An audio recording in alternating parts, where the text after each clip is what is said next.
नमस्कार, माझ्या शाळेचे नाव कुंभारवाडी माध्यमिक विद्यालय कुंभारवाडी आहे व तालुका शाहूवाडी व जिल्हा कोल्हापूर आहे। आज माझ्या शाळेमध्ये विकसित भारत बिल्डथॉन व अंतर्गत वोकल फॉर लोकल ही योजना उपयोजना करण्यात आलेली आहे व पळसाच्या पानापासून पत्रावळी व ड्रोन तयार करण्यात आलेले आहेत। प्लास्टिक आपल्या जीवनामध्ये खूप जास्त मोठ्या प्रमाणात वापरले जातात, म्हणून माती व पाणी प्रदूषित होत आहे। प्लास्टिकमुळे प्राणी, वन्यजन्य, जनावरांवर खूप मोठा दूषित परिणाम होत आहे। प्लास्टिक हे आपल्या जीवनामध्ये धोकादायक ठरलेले आहे, म्हणून आम्ही पळसाच्या पानापासून पत्रावळी व ड्रोन तयार करण्यात आलेला आहे। या समस्येवर काय उपाय करता येईल या आमच्या सह्याद्री गटाने चर्चा करून ठरवले की पळसाची पाने व बिबीच्या पानापासून पत्रावळी व ड्रोन तयार करण्यात आलेले आहे। तुम्ही बघू शकता ही पत्रावळी कशी तयार करण्यात आली आहे। बिबीच्या पानापासून व काट्यात जोडून एकात एक घालून तयार केलेली पत्रावळी व ड्रोन तयार करण्यात आलेला आहे। प्लास्टिक हा आपल्या जीवनामध्ये धोकादायक आहे। प्लास्टिकमुळे खूप जनावरे मृत्युमुखी पडतात।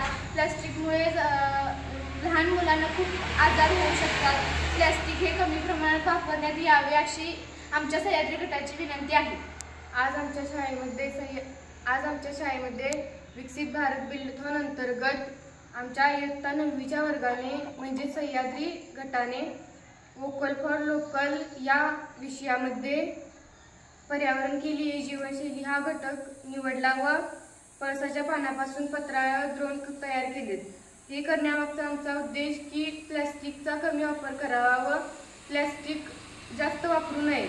आपल्या परिसरात ज्या वस्तू उपलब्ध आहेत त्यापासूनच आपण त्याचा उपयोग करण्याचा प्रयत्न केला पाहिजे। मोठ्या प्रमाणात आपल्या आजूबाजूला झाडांची पाने उपलब्ध होतात, जसे की पळसाची पाने, बिबीची पाने यांना एकत्र करून पत्रावळ्या व ड्रोन तयार करून प्लास्टिक पत्रावळ्यापासून पर्यावरणाची होणारी हानी थांबवू शकतो आणि हे सहज शक्य आहे। आमच्या सह्याद्री गटापासून आम्ही ह्या पळसाच्या प्लास्टिकचे कमी वापर करावा व पळसाच्या पाना घराघरात पोहोचवून आम्ही आमच्या पद्धतीने चांगला प्रयत्न केला आहे व तुम्हाला हा प्रयत्न कसा वाटतो ते तुम्ही सांगा आम्हाला, आणि प्लास्टिकचा वापर कमी करावा। प्लास्टिक ही चांगली वस्तू आहे, पण जास्त प्रमाणात वापरली जाणार नाही याची काळजी घ्यावी। प्लास्टिक हे रस्त्यावरती पडलेले असते, जनावरे खाऊन व त्यांच्या पोटात जंतू त्यामुळे त्यांचा मृत्यू होतो। प्लास्टिक हे जास्त प्रमाणात वापरले जाणार नाही याची काळजी घ्यावी। प्लास्टिकमुळे जास्त लोक मृत्युमुखी पडतात, म्हणून आमच्या सह्याद्री गटाने ड्रोन व पत्रावळी तयार करण्याचा निर्णय घेतला। त्यामुळे आम्ही सर्वजणांनी पळसाची पाने, बिबीची पाने यांचा उपयोग करून आम्ही पत्रावळी व ड्रोन तयार केलेले आहे।